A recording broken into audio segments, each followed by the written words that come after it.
Pakistan army ఉన్న land ఏమో కిందకి ఉంది.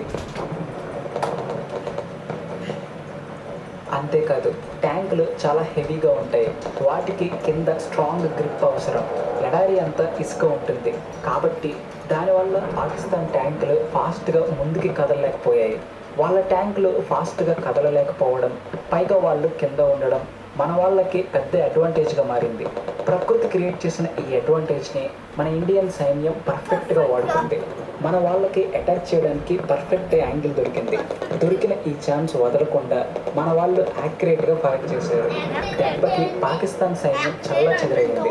కొన్ని ట్యాంకులు నాశనం అయ్యాయి, కొన్ని ఇసుకలో కూరుకుపోయాయి, కొన్ని వెనక్కి వెళ్ళిపోయాయి. సుమారు 12 పాకిస్తాన్ ట్యాంకులని మన ఇండియా డిస్ట్రాయ్ చేసింది.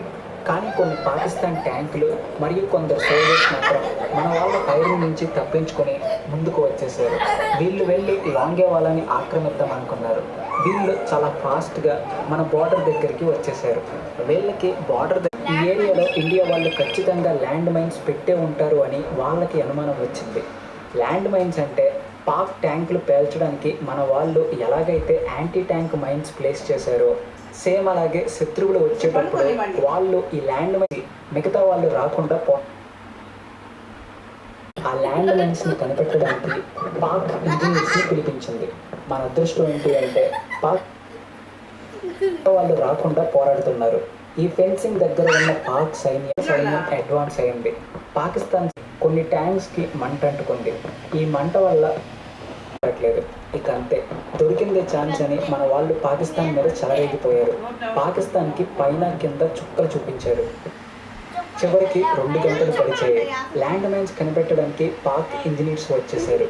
ఫాస్ట్గా వచ్చి ఏరియా మొత్తం చెక్ చేశారు. కొంత సమయానికి వాళ్ళకి అర్థమైంది ఏంటి అంటే అసలు అక్కడ మన వాళ్ళు ల్యాండ్ మైన్సే పెట్టలేదు. మన వాళ్ళకి టైం లేక ల్యాండ్ మైన్స్ పెట్టారు. కాకపోతే టైంకి మెల్లగా పొద్దు పొడుస్తూ ఉంది. తెల్లారడం మొదలవుతుంది. పాకిస్తాన్ కమాండర్స్ అందరూ ఈ సిచ్యువేషన్ గురించి డిస్కస్ చేసుకుని మరొక ప్లాన్ని తెల్లవారుజామున కొంచెం వెలుతురు వచ్చిందో ఆకాశంలోని మేఘాలను చీల్చుకుంటూ ఇండియన్ ఎయిర్ ఫోర్స్ ఎంట్రీ ఇచ్చింది. Indian air force 122 squadron air క్రాఫ్ట్స్ని లాంచ్ చేసింది. 4 హాకర్ హంటర్ ఎయిర్ క్రాఫ్ట్స్తో రిపీటెడ్గా అటాక్ చేశారు.